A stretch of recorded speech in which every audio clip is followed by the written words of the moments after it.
Good evening and welcome to Gana shot. Gana shot में आप सबका स्वागत है। How are you this great evening? We're going to talk of the Chinese viewpoint. What do they want? Right? This Saudi Pak deal has been on for a week. A lot of views have come out. What do the Chinese think? What are they planning? How are they looking at this opportunity? What is actually Pak doing? What is their major plan? When you look beyond the scenes, then you start getting alternate reality of what's happening. And we're going to examine this today. But before this, I must tell you, I was off air for the past, 48 to 72 hours. And essentially, I had gone to Delhi uh, with a huge team of IIT youngsters, professors, young professors, and all. We went for the Tri Services Academy, Academia, and the Tri Services seminar.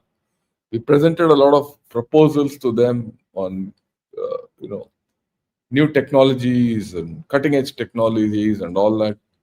And a lot of meaningful things happened.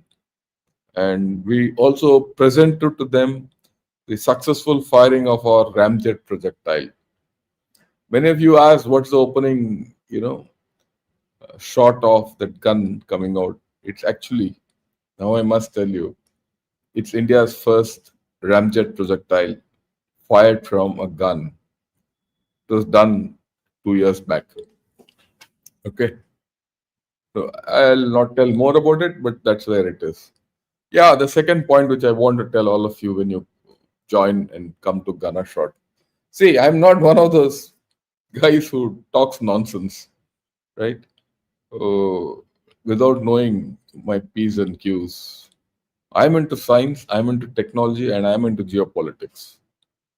All three rolled together. And that's how I've been throughout my life. And I'm a gunner. So what you're going to see hereafter, I mean, it's not hereafter, even before I used to do the same thing. From gunner shot, is you get value and you get depth of analysis and you get. I don't let anyone talk nonsense in my channel. And I also don't talk nonsense on my channel. I'm neither right nor left. I'm neither for or against any party, any group, any other country. I'm only for India. That's it. That's how I say. Only for India. Whatever is good for India is good for me. That's what will be spoken of. What's not good for India? Sorry, not here. Anyway, having said that, so this is the background of everything in Gunner Shot. Do join Gunner Shot. Subscribe to it. Like this video. And promote this channel. Because I feel that the kind of guests who come on my channel give value for gold. I'm not talking of money, value for gold. Okay? Beyond that. Right. Why am I talking of this? Look at this. The dragon is, you see this cartoon which I got hold earlier also. The dragon is deflating and falling. And we know Pakistan, it's on blood support, a militarized blood support. And both of them see the spotlight in the Arab who's coming on his horse, or camel rather. So that's how their thinking is. And that's how the thinking is there today with Pakistan and China. And we're going to analyze this. And like I always say, I always analyze these things from the Chinese perspective and the Pakistani perspective and all that. I found this article yesterday morning. Right, Chen Feng. He's a freelance writer. He says a Saudi Arabia Pakistan build-up is it an Islamic NATO? That's what he analyzes. And in this part of his analysis, he says it's not an Islamic NATO. But somewhere there's an innuendo. This is not an Islamic NATO, but you'll read through and you realize, look, this is something beyond an Islamic NATO. The thinking of the Chinese is coming through. Then, of course, Li Zhongyi. Pakistan, he gives another spin to it. Pakistan and Saudi Arabia have a military alliance. Will India look at Israel? Well, India will look at Israel, there's no doubt about it. But I'm not bothered about that. But the innuendos is given again, where does China fit into this equation? By and large, both their thought process us are the same to a large extent, and it's Chinese. So we need to understand the Chinese perspective. But the most interesting perspective I got was from this gentleman. He's a retired Lieutenant General of the Pakistan Army. He was a three-star general under Rahil Sharif. Okay. And go to Mohit Pirzada's YouTube channel and you'll find this interview. And he says that the article heading, you see the heading of the podcast, Saudi and Arabia Pakistan Defense Pact brings China in. And he makes no bones. 2-3 times in this podcast, he talks of bringing China in. He doesn't talk of pushing USA out. That's implicit in this whole story. But he talks of bringing China in. He must know. He's a Pakistani. The Pakistani playbook is very, very, very clear. Pakistan plays ACDC, idhar udhar. Okay. In some form, he'll beg wherever he wants. In another form, he'll sleep with whomever he can. And Pakistan as a nation is largely bisexual. It doesn't matter which sex to sleep with.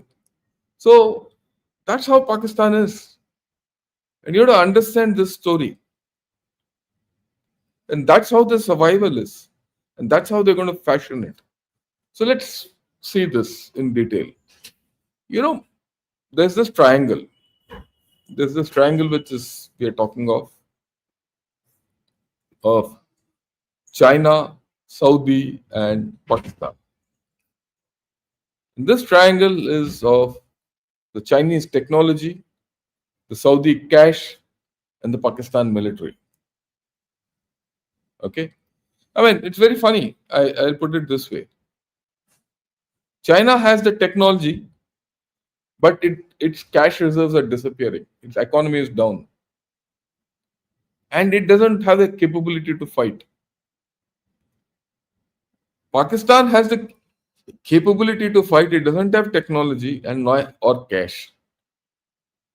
Saudi has cash. It doesn't have technology or the capability to fight.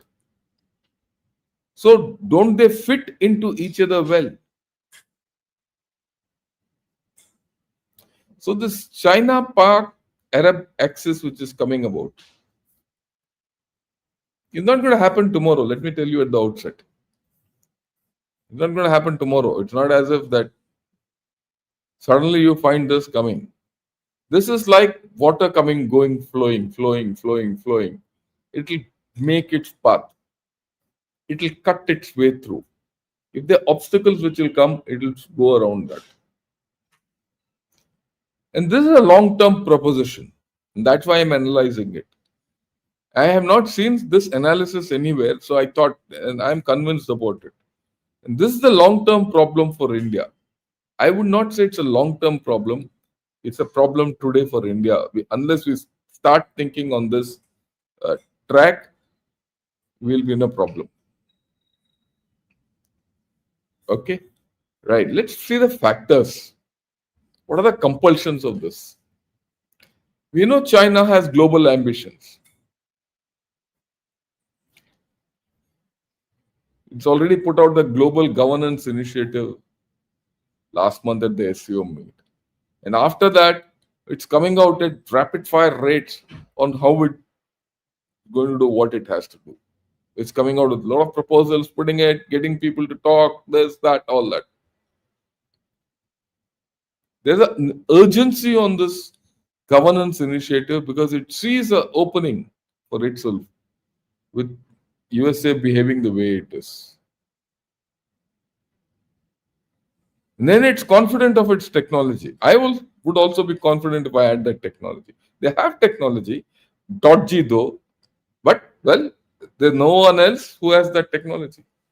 A lot of that technological prowess, but it can't fight. That's very clear by now. It shies away from a fight. It wants to play the marionette role from behind. And there's a huge internal problem. It has to externalize. It's got no choice. The survival of China as a global player and as a superpower or getting to that superpower status is mandated by its ability to shape global affairs. Its economic revival is also predated on that or presaged on that. Internal, it's done. And I'll talk of this dichotomy of China, internal weakness and external strength. And it has got this burning ambition to displace USA. And it sees this opportunity between Pakistan and Saudi to get in. And remember, it has a grip on Pakistan. It holds Pakistan by the scruff of its neck through its debt. And Pakistan knows it.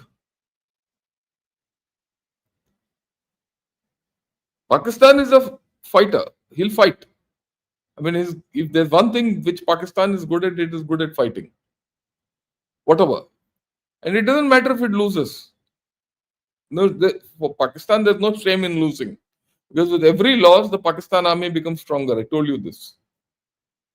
That's my theory.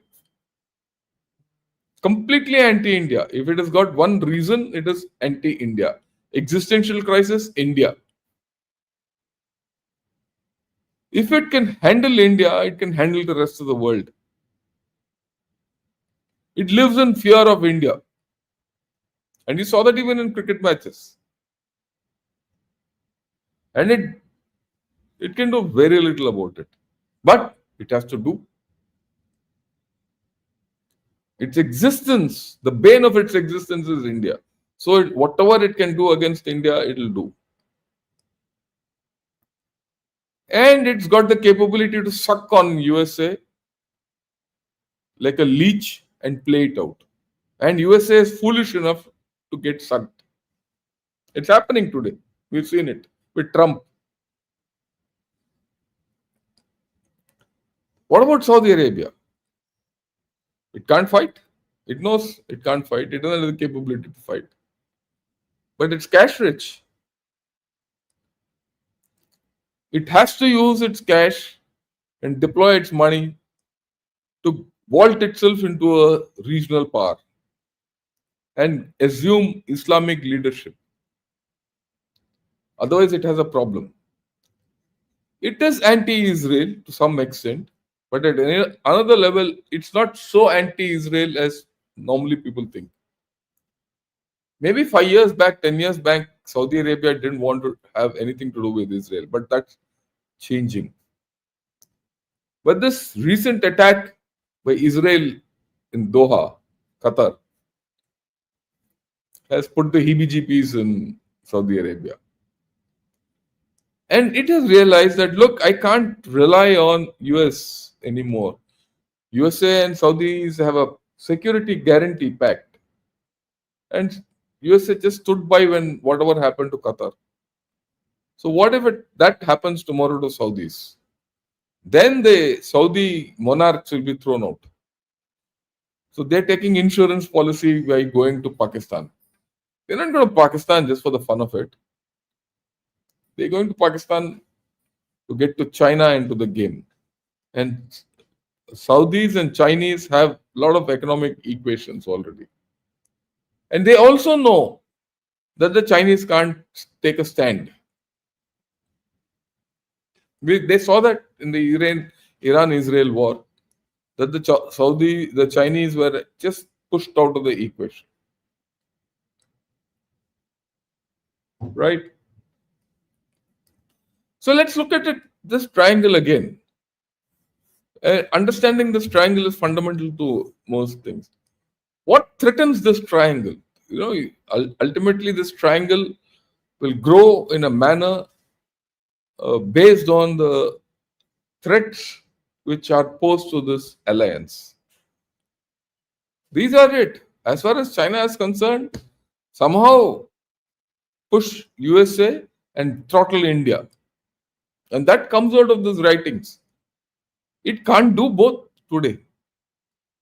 But with Saudis and the Pak military, it can do. The Saudis have cash and nothing else. What do they want? They want to get out of the grip of USA, dominate the Middle East, and they want to dominate over Iran and Turkey as far as the leadership of the Middle East is concerned.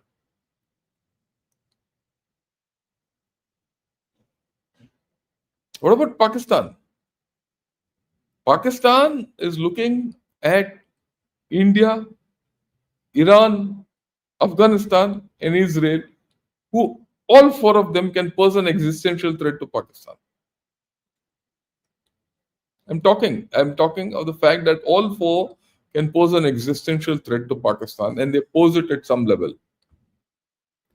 And it wants to guard itself against that. It's not, and for that, they'll facilitate. So all these three, in some manner, have, and Pakistan is not threatened by USA. That's why I said USA doesn't figure there. Okay. Peripherally, some of the threats to one is the friendship to the other, like a Turkey. But then they'll manage it. Pakistan is a past master at managing it. Or USA, between China and Pakistan, they'll manage it. So these threats drive analysis and thinking. And that's what I found very interesting when I read those articles and saw that. I mean, I've just shown you two articles and the video which I saw. But believe you me, I've read more on this, and that's why I'm talking so confidently. Look, this is the Chinese map which they've come out. They say that somewhere in the Bible, or wherever, whichever testament they've seen, they say biblically the greater Israel. The greater Israel comprises of part of Sinai and beyond Sinai, part of northern Arabia, Iraq, and Syria. This is a new narrative which is coming out. And this is corroborated historically, and Israel wants to get hold of this. Well, how foolish it is. Israel anyway had the entire Sinai with them. After the Yom Kippur War, it was a law. They occupied Sinai for a long time. It was only given out much later, back after all the agreements between Egypt and Israel. In all these years, Israel never went into Arabia. It's only now that they have gone across the Golan Heights into Syria.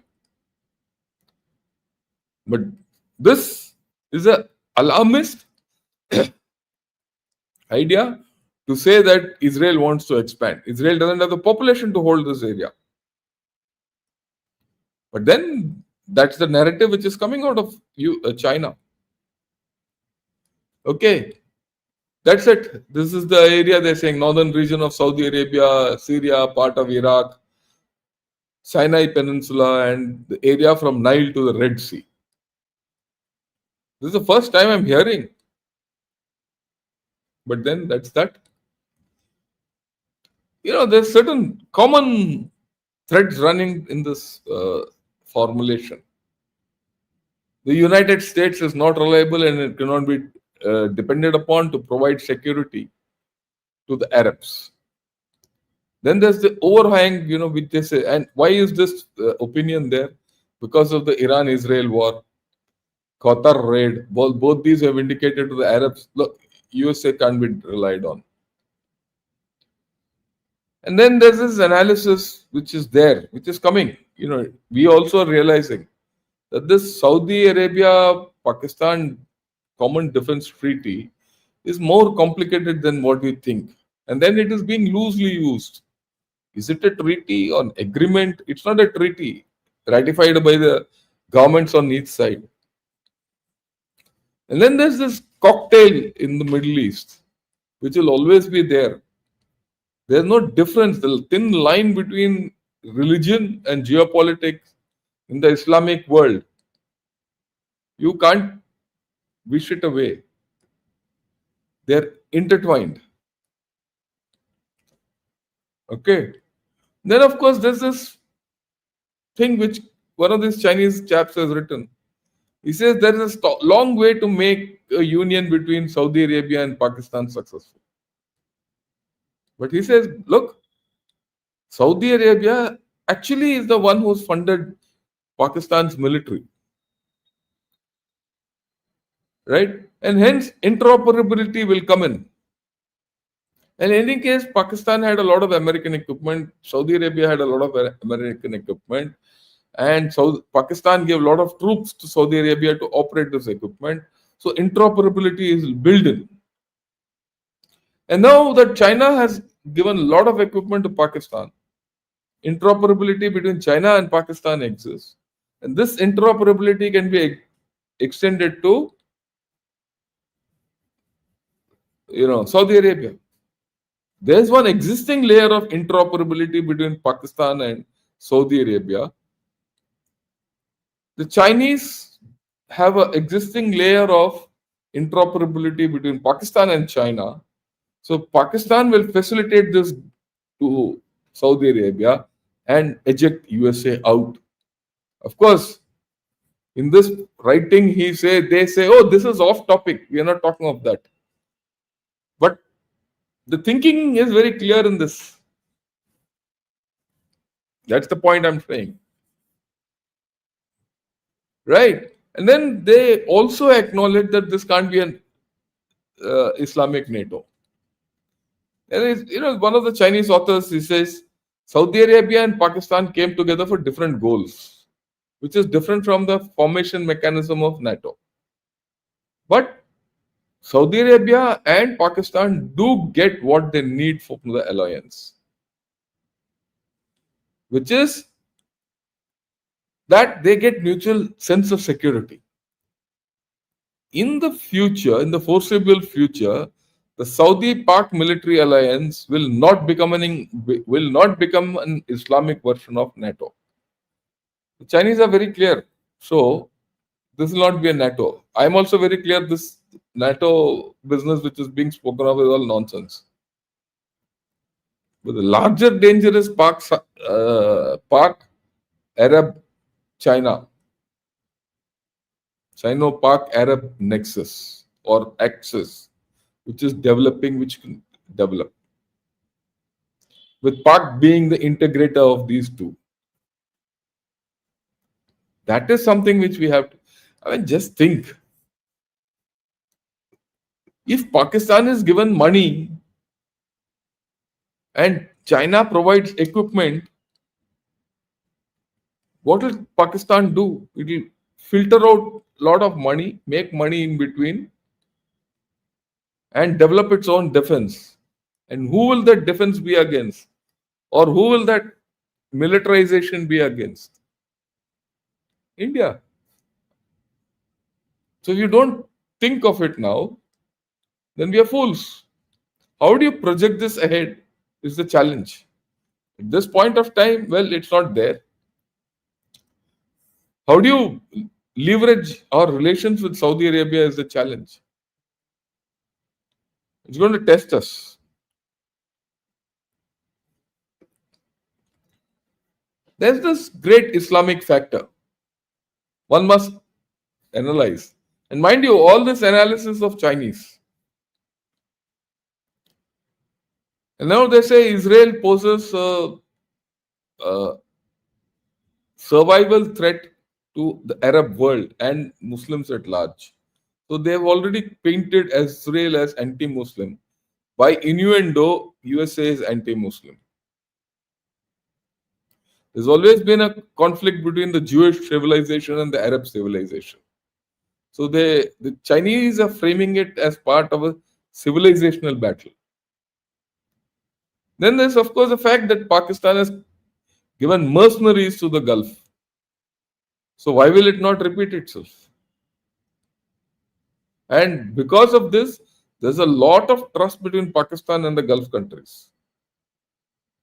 And then he brings the religious angle. Pakistan and Gulf countries are Sunnis. And all these Gulf countries have been an important source of Pakistan. So the ties between Pakistan and the Gulf are pretty deep, financially, religiously. But this is the Islamic bomb is not a factor.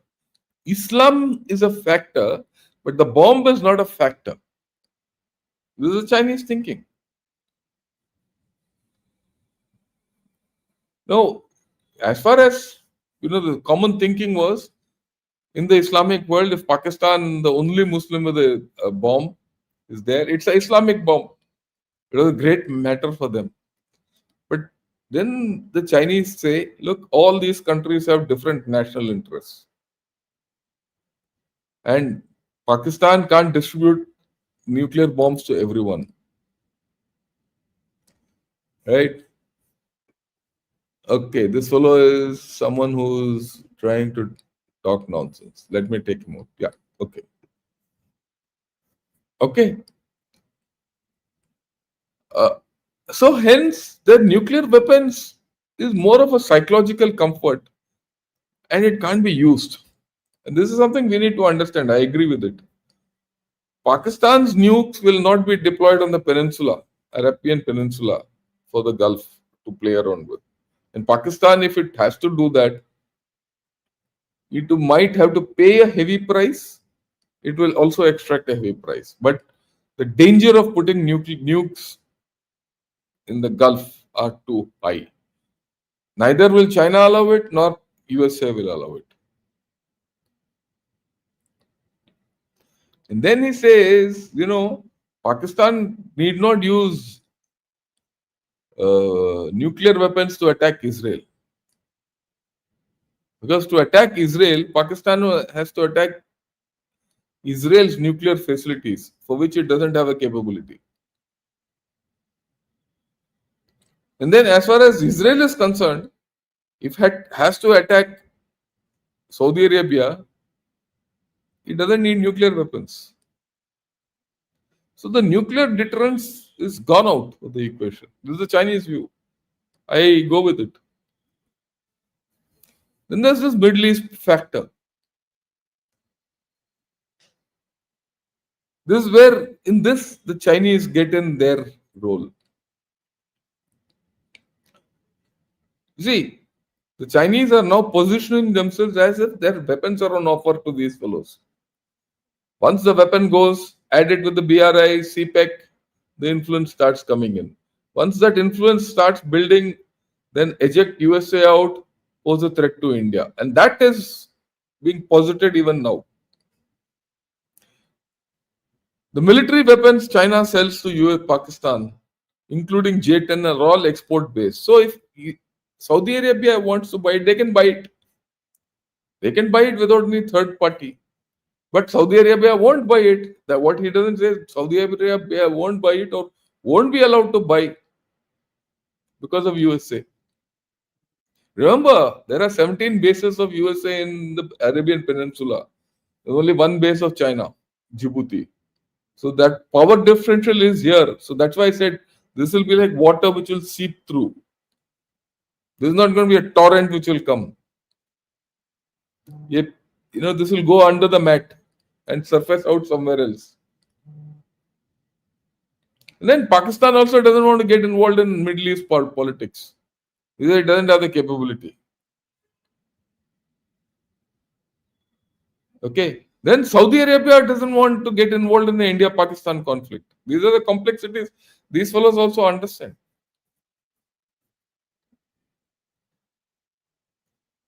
Saudi Arabia at this point of time, Chinese understand wants to have a balanced equation between India and Pakistan. In fact, they say the look the Saudis have invested into India. And fundamentally, Israel is not Pakistan's problem, it is the Middle East problem. Then the situation of Pakistan itself. Pakistan is an outsider to the Arabs. They don't consider Pakistan as Arabs. I mean, you go to UAE, you go to Saudi Arabia. I've not been to Saudis, but I've been to UAE. A Pakistani is considered a bloody beggar out there, laborer. कि भाई काम करा लो इससे.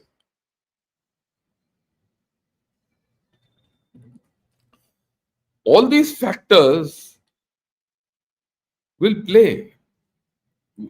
They'll have their own dynamics in this deal. Ultimately, there could be a situation when this deal will fall apart. But my guess is it will not fall apart because there's a long term push. And that long term reshaping is what I'm worried about. Then there's the India factor. The India factor looms large in the Chinese analysis. The next 4 slides I'm going to show are all India. Okay. He says Saudis and UAEs are close to India. Pakistan is worried. So this agreement will affect the relationship between India and Saudis. That's the silver lining they see.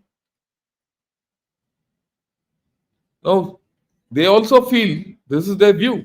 It might not stand to reason also. That if India attacks Pakistan, the Gulf countries will now, because of this deal, go against India and side Pakistan. It might not happen at all. But as you go along, China might also get involved. China, Saudi, Pak will become potent. For which we have to start thinking today. How do you neutralize? The problem is in balance of power, and the problems in capability development. How do you stop that? The problems in not operationalizing or being against one another during operations. And he also says, I mean, this is the view in Pakistan and in China that Pakistan has won the air war. Hence, their own space. And Pakistan has run a very good campaign. Okay. It's good. You have to grant your enemy what he is capable of. It's not that he's not done anything. So he says because of this, there's diplomatic military space which has opened up. It has opened up. That's why this fellow, that chief, is going to USA. Again, third time. Twice he's been to China.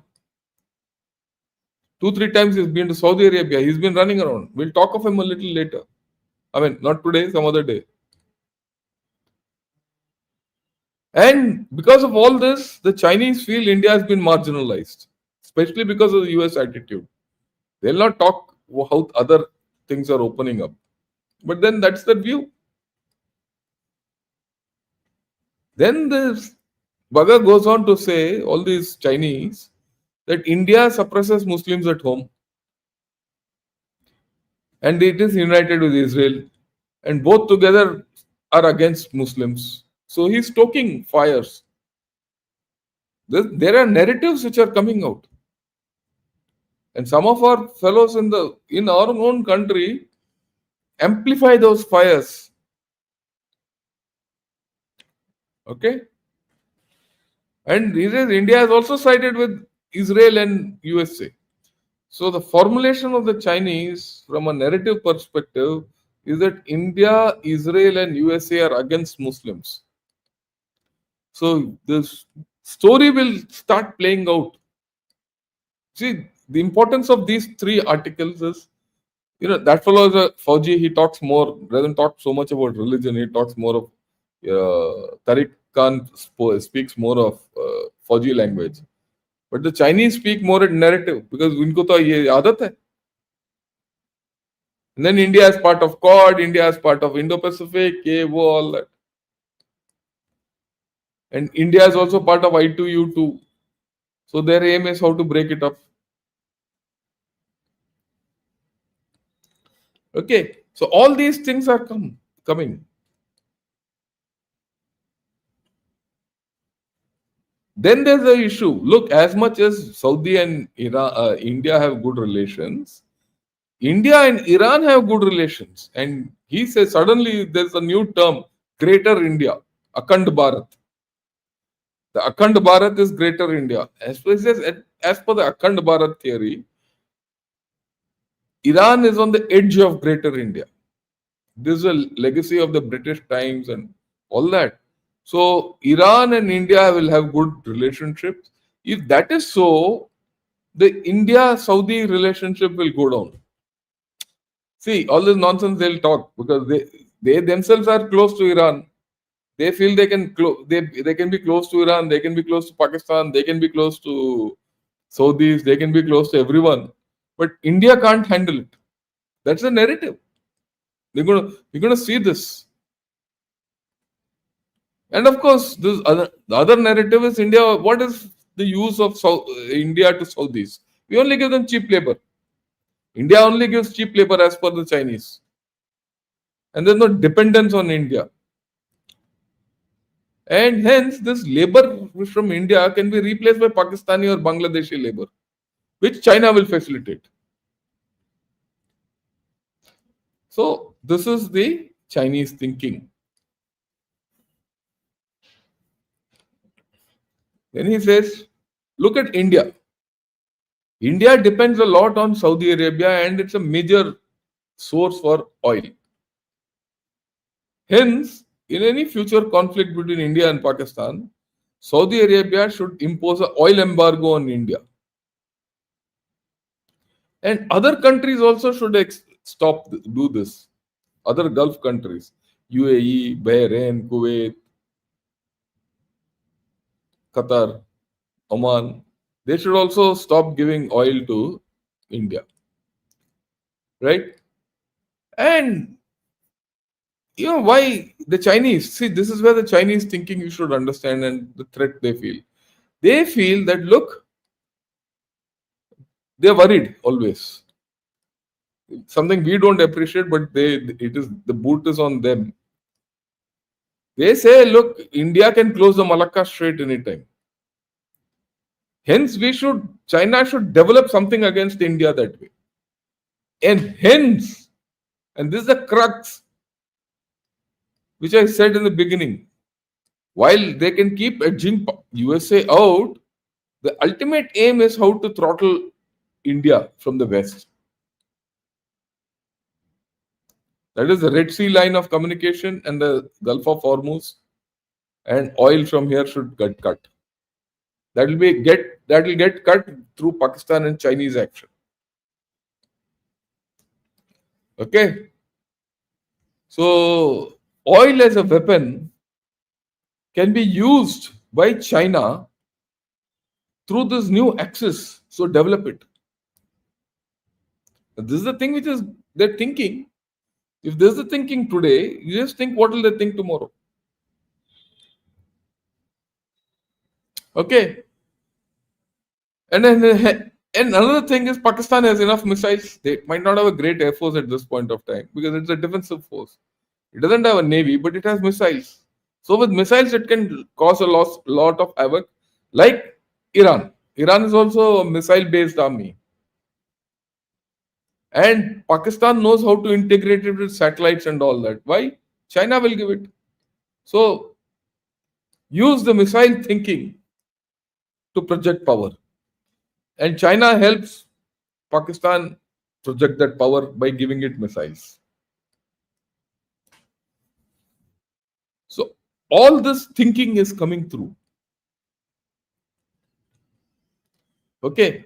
Now that this airstrike has taken by Israel on in Doha and Qatar, now people will be thinking how to get hold of some capability of that kind and put it in Saudi Arabia or in Pakistan. Where will that capability come from? China. So they're saying give J-35s to them, take money from them and give it to both these fellows. This will counter Israel's advantage as also India's capability. But they also recognize that the Pakistani hinge is weak. Okay. They say while the Pakistanis are ahead of the Saudis technologically, and the Pakistanis have only acted as mercenaries. They have not deployed technology there. So technologically, they don't know how to fight this war. And then Pakistan's own perception, thinking, everything is against India. They don't have this global outlook. So that's why China comes in with its global outlook, force projection, and all that. Because Pakistan is more worried only about India. And they recognize that Pakistan might be whatever it is, but its national strength is low compared to India. And Pakistan and Saudi Arabia are not naval powers. So if Pakistan and China,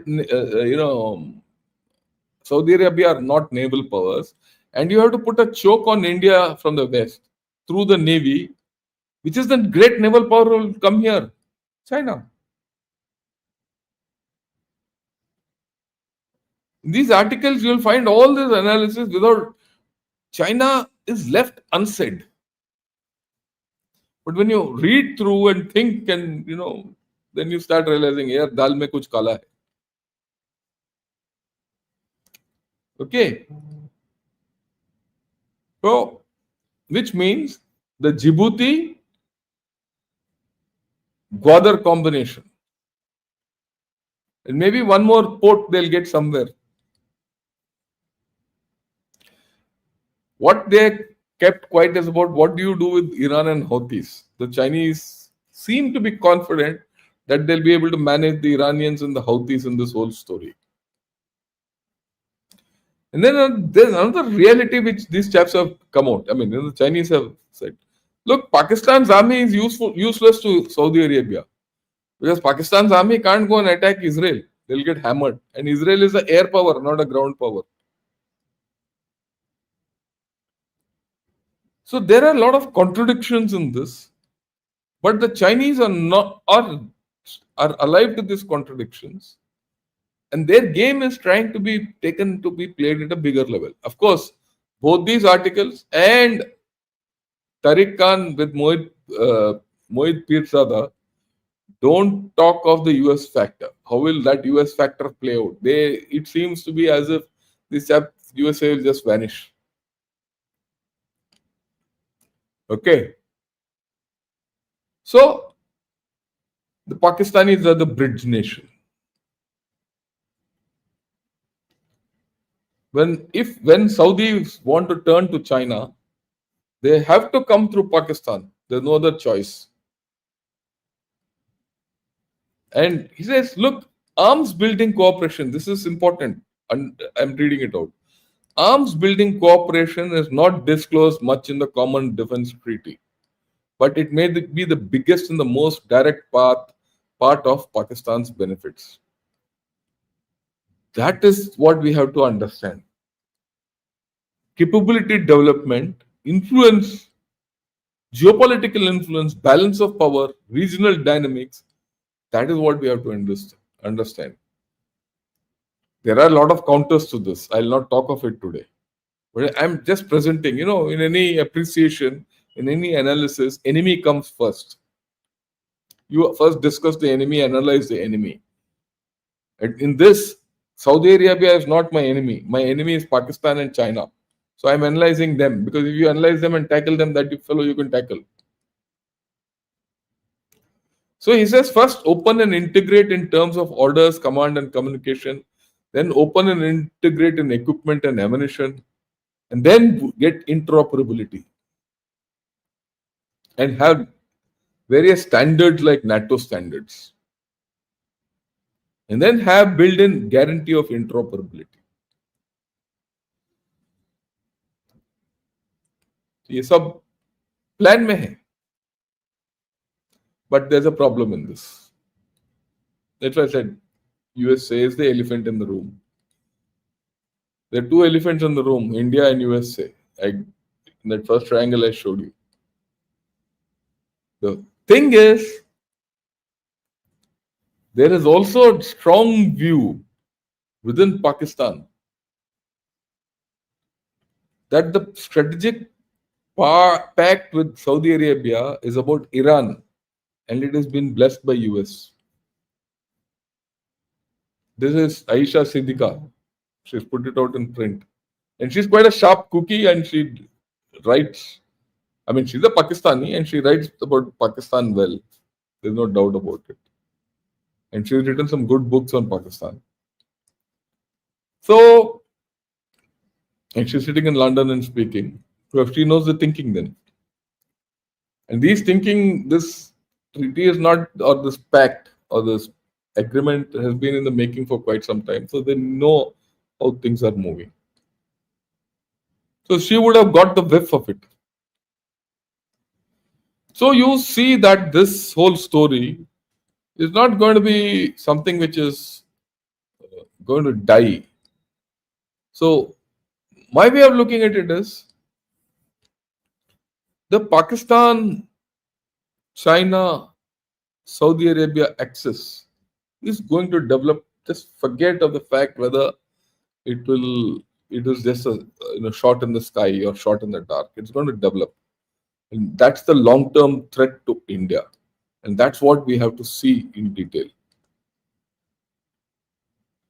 In the short term, there's no threat really. Actually, there's no threat. But in the middle term, one has to see the dynamics between USA, Pakistan, Saudis, Iran, Afghanistan, the regional dynamics, how will it go? And of course, India. So you have to layer this whole story in three bits: the short term, the mid term, and the long term. And today I focused on the long term. Maybe one of these days I'll focus on the mid term. See, when we do this analysis of this deal, a lot of it is emotional in nature. I've spoken about it already. It's not as if this is the first time I'm speaking on this deal, but this is a downright pure analysis from an enemy point of view. We'll discuss this from what does Pakistanis think of this. There are many views in Pakistan itself. And unless we keep thinking of this, you will not get to the real thing as to how this deal will turn. The initial thought process of this deal might not be what we are talking of at all. But how this deal will evolve is the issue. Right? So we'll see how the whole thing will play out. Okay. With this, I'm glad that all of you, I'm glad that I'm back with all of you. And I request, if you like this video, give a thumbs up to it and also subscribe to Ganashot and join Ganashot as a member. That's one. Tomorrow we'll talk of Trump's new game. Trump and USA are playing a new game. What is that game? Let's analyze that.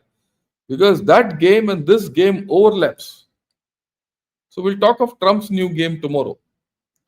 And then we'll also talk down the week somewhere. We'll talk of China, because China, there's something very funny happening. You know what happens when you don't have to do a podcast every day? So you start thinking. And I maybe this is a good thing. Maybe once or twice in a week, a month, I should not do one odd day of podcast. So when I started thinking and analyzing China, I realized that China is a split personality country right now. There's a split thinking.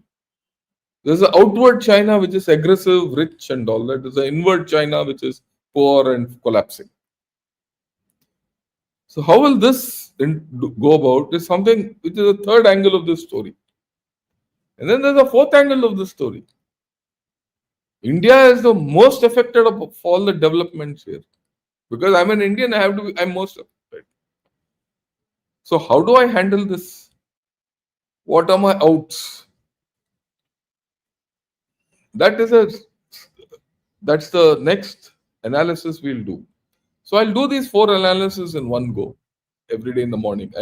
Today uh, I purposely did it to start uh, with my show, my solo show after 2 days. I'll do this. Evenings, I'll get someone to talk. That's the way we've been doing. That's how we'll be. Right? So I thought this is my plan for the next few days.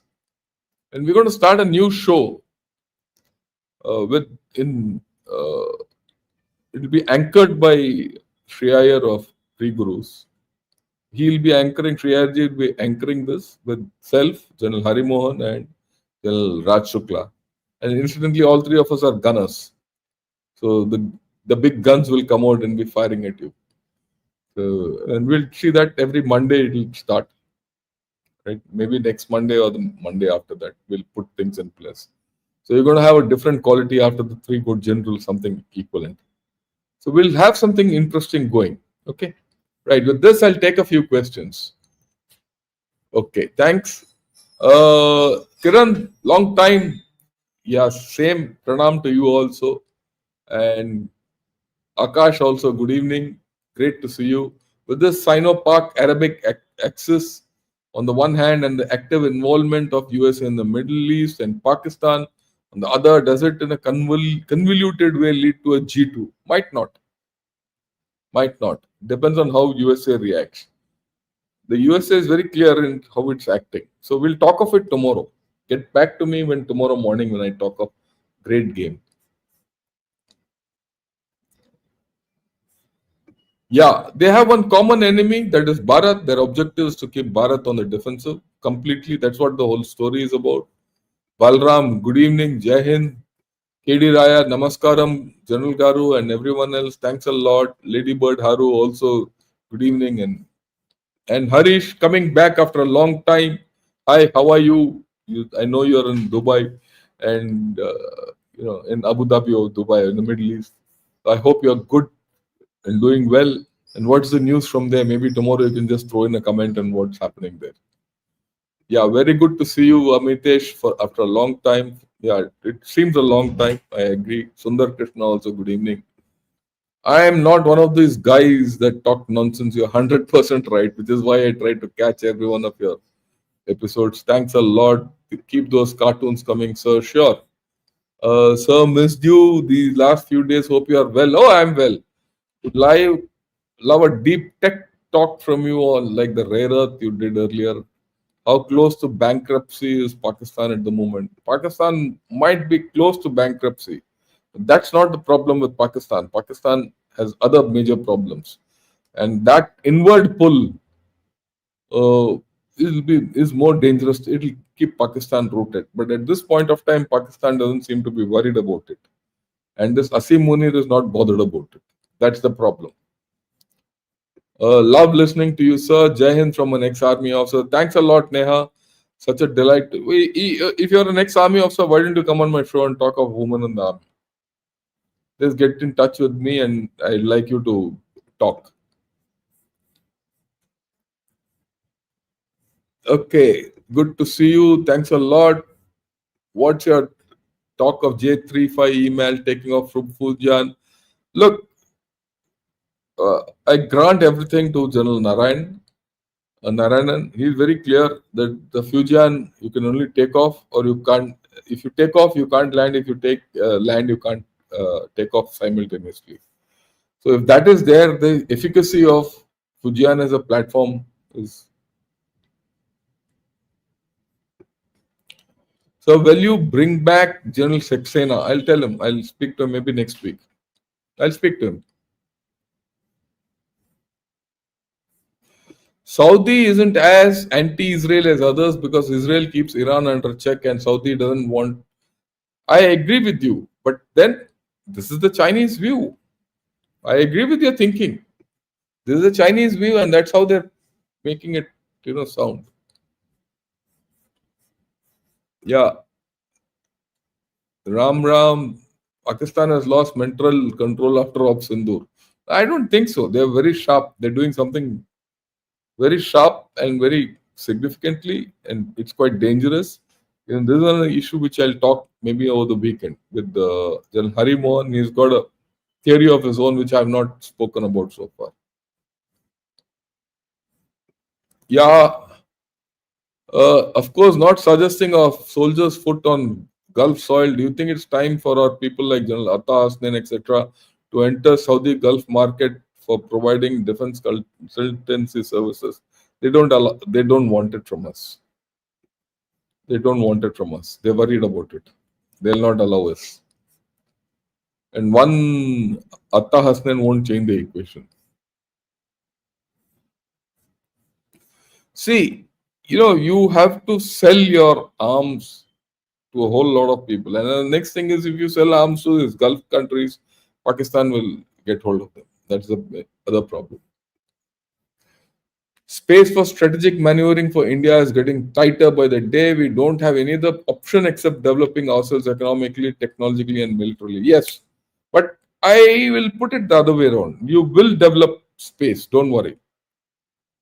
A very important point you brought up that in the short term, we might be a little hamstrung, but in the long term, I see a lot of growth. I'll talk of this maybe one of these days in the morning.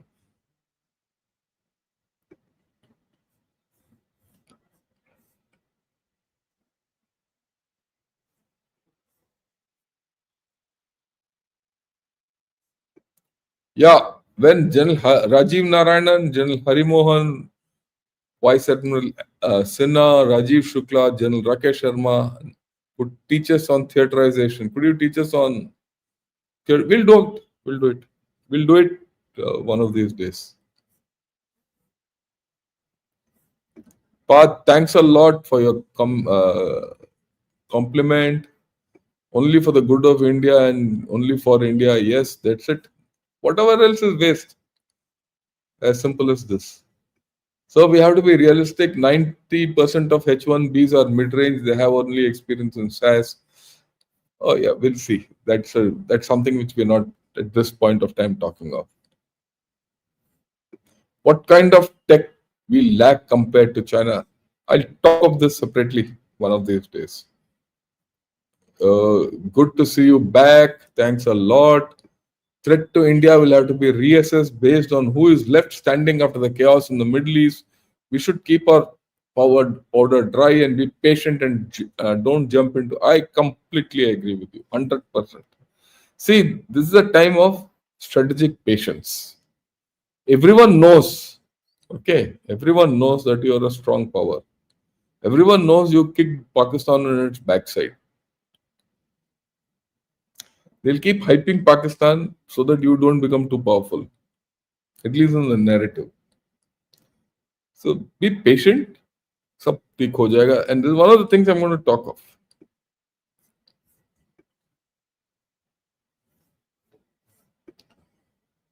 India's reactive nature is not right anymore. We are always waiting for events to happen and then wait more to react rather than waiting for events.